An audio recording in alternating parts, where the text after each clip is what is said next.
Cerita Alkitab tentang Daud dan Batsheba di dalam 2 Samuel pasal 11 ayat 1 sampai 27. Alkitab menceritakan, pada waktu raja-raja maju berperang, maka seluruh tentara Israel menuju medan pertempuran. Di antara mereka ada Uria, seorang prajurit Het yang setia. Namun raja mereka, yakni Raja Daud, memilih untuk tetap di istana. Dari atas balkon ia memandang ke sekeliling kota Yerusalem yang sunyi. Dan di kejauhan ia melihat seorang perempuan cantik dan lembut sedang mandi. Namanya Batsheba, istri dari Uria, salah satu pejuangnya yang paling setia. Daud bertanya tentang perempuan itu, dan ketika mendengar siapa dia, ia tetap menyuruh memanggilnya. Dan malam itu Daud tidur dengan istri orang lain.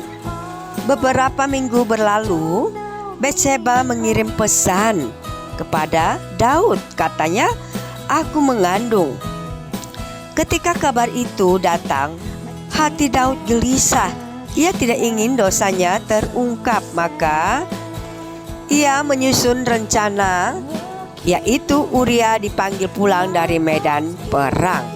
Setelah Uria berdiri di hadapan Daud, Daud menyambutnya dengan hangat, memberinya makanan dan minuman, dan menyuruhnya pulang ke rumah, berharap Uria akan tidur bersama istrinya agar anak itu tampak seolah-olah anak Uria. Tetapi Uria menolak. Baginya tidak pantas menikmati kenyamanan di rumah saat rekan-rekannya masih bertempur. Setelah Raja Daud mengetahui bahwa Uria tidak pulang ke rumah, maka Daud mencoba lagi. Kali ini ia membuat Uria mabuk. Namun bahkan dalam keadaan itu Uria tetap tidak pergi ke rumahnya. Karena itu Daud menulis surat yang menjadi hukuman mati bagi Uria. Dan ironisnya, surat itu disampaikan oleh Uria sendiri kepada Yoab. Dengan patuh Yoab mengikuti perintah. Uria ditempatkan di barisan depan, tepat di tempat lawan yang gagah perkasa. Saat musuh menyerang, Uria dan beberapa prajurit lainnya gugur.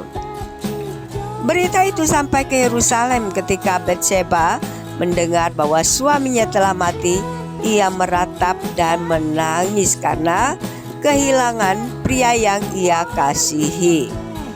Setelah waktu berkabung berlalu, Daud membawa Batsheba ke istana. Ia menjadi istrinya dan melahirkan seorang anak laki-laki. Namun kebahagiaan itu palsu. Hati Daud mungkin mencoba melupakan, menyembunyikan dosanya di balik pernikahannya. Tetapi hal yang telah dilakukan Tuhan adalah jahat di mata Tuhan. Melalui cerita ini mengajarkan kepada kita bahwa dosa membawa konsekuensi serius, bahkan bagi orang pilihan seperti Daud. Tetapi Allah tetap adil dan membuka jalan pertobatan bagi yang sungguh-sungguh menyesal. Waspadalah terhadap godaan dan hiduplah dalam pertanggungjawaban kepada Tuhan.